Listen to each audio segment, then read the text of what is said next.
Aujourd'hui, la question de la prospérité en lien avec notre adaptation au changement et au bouleversement écologique est centrale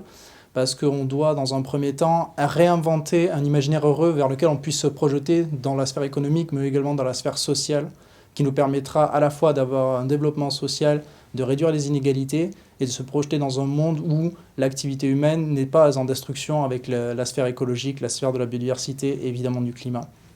C'est pour ça aujourd'hui qu'à la Montpellier Business School, nous allons évoquer le thème de cette prospérité avec de nombreux intervenants et nous allons notamment parler des différents indicateurs de richesse avec la problématique du PIB, la problématique d'un indicateur de manière générale et sa manière dont il peut être effectif ou pas pour la gestion des politiques publiques, mais également pour la gestion du cadre de vie d'une entreprise, dans la gestion stratégique, dans la gestion des activités de tous les jours.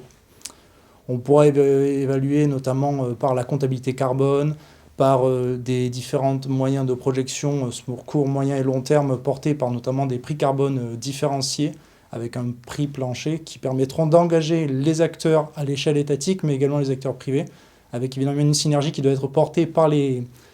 pays que l'on appelle du Nord, les pays occidentaux qui sont de toute manière les premiers émetteurs en termes d'émissions historiques et qui doivent, au vu de leur impact qu'ils ont sur les pays en développement au sein desquels ils ont délocalisé les productions, se doivent d'être donc les initiateurs de ce type de transformation.